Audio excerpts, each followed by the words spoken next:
gaganda pa rito. Wala na. At dalawang magkasunod na magandang laro ito. Yung pong first game natin, napakaganda rin. Ibang klase talaga. So, Ito, yun na. kasama sino? Who will it be? Carriazo, Taulaba. Ito. Manood na kayo. Kay Carriazo. 5 seconds to shoot. Carriazo, attacks. Carriazo misses. But they are foul ay tatawag Inago. Which will send Jeffrey Carriazo to the free throw line. Pero huwag kayo mag-alala. Meron bang isang timeout ng Ginebra at dalawang free throws para kay Carriazo. So, may pag-asa pa. They will challenge Carriazo. Gaano katigas ang dibdib mo? Ipakita mo dito sa amin. That's a foul. Ayun po ang tira ni Jeff Carriazo ito. Pero parang 1 to tie, 2 to win. 2 seconds left. ano gagawin? 2 seconds left yan. Kailangan tumaymot agad ang Barangay Ginebra. Tapang ni Jeffrey Carriazo. Kung maisushoot po ni Jeffrey Carriazo, they need a quick timeout. 2 seconds left. Ano pa ba pwedeng gawin? 2 seconds left. Pwede pa rin siguro may panalo dyan. Kaya pa yan, kaya pa yan. Kung sakaling makakakuha sila ng rebound at kung may papasok ni Carriazo to. Dahil kung hindi papasok to, malamang, Ito, may tinatanong po sila. teka, meron pumasok na, ano yun? Technical? Hindi, meron silang clarification. Ano yung pinag-clarify nila? Anyway, free throw shot para kay Jeffrey Carriazo. And this is winning time para dito sa kapunan ng Mobiline. Carriazo. Flawless from the free throw line. Only for the free throw shot. He responds to the pressure. 1-point lead, coach. Ito, 2 seconds left. Tumaymount po ang Ginebra as expected. Okay, ito. Si Marlo. Ha? Si Marlo. Okay. Si Alan. Elmer. Si Bal. Okay. Ang unang tatakbo dyan, si Marlo. Marlo! Punta ka rito. Mag-triple pick kayo. Marlo, doon nag-cut. After that, okay, si Bal. Punta ro. After Marlo, no pass up. Walang available pass. Okay. Bal. And then Alan, go. Ha? Wala doon siya.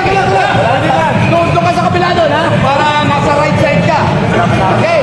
Dito ka, Noli. Okay. Si Marlo. Si Elmer. Si Alan. O si, ano na? Si Elmer ka. Elmer, Alan. Ba. Okay. Baba si Marlo. Tumalo na. Okay, cut ka, Marlo, ha? Paglibre si Marlo, hitin mo. Now, wala, bal. Go. Bal. Magiging focal point ng pagkilos ng kupunan ng Barangay Ginebra. 2 seconds to go. Dito sa ball game, ang advantage na meron ng kupunan ng Barangay ay yung kanilang yung kupunan ng Mobiline is in the penalty. Yes, at ang importante, sabi mo nga, Chino, kailangan malinis na malinis ang pagkaka-receive dito. Pagka nagkagulo sa reception dito, mauubos yan 2 segundo na yan. Kapit at panoorin natin ang huling 2 segundo. Inbound ni Loksit.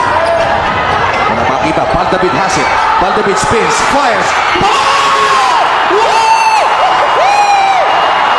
Ano yun? Well, back down. Teka muna. Check muna natin kung out na tira, ha? Paldavid. Oh, it will count! The referee Counted. said it will count! Yes, that's official! And this is the biggest comeback of any team sa history nitong McDonald's PBO Filipino Cup. And it took the guts of Paldavid. Ang guy na hindi masyadong maganda ang inilalaro. Oh, yes, historic game here. I've never seen a game like this for a long time. Ito si Paldavid talaga. Tinatayping niya na nagtatrabaho ko para makalason. And that's the big boss. Ayan. Sino ba naman hindi matutuwa sa ginawa ng kanyang mga players? Oh, grabe. Yung Mobiline ang pinakamalaking tama dito. No? As they get on the celebration, of course. Of course. The important thing is na-receive na nila. Malinis. Ano? Naka-fake pa to si Van David. Within 2 seconds, he got the shot up. Ayun po. Coach, this is like winning a championship. Mga kaibigan, ito in itself is like a championship para sa kupunan ng Barangay Ginebra. Van David, akala natin wala nang pag-asa makashoot. Bumitaw siya, coach. Binitawan ng bola with time down to 0.2 of a second. And Val David, ang tapang mo. Yes, maliwanag, na-counted dahil wala na sa kamay niya yung bola nung maubos yung oras. So, that's officially a basket there. The winning basket for Barangay Ginebra. Nako, hindi po magkamaya o mga tao dito sa Field Sports. At yan po ang kaguluhan dito. Parang tumama ka ng loto, higit pa. Oo, tignan mo diba? Ito mga ultra kanina. At ang selebrasyon po, masaya po ang Pilipinas bukas, Coach. Hindi, 80% na. O, 80% na nga po, ha? Pero hindi natin dinideclare. Ito ang sitaw laban.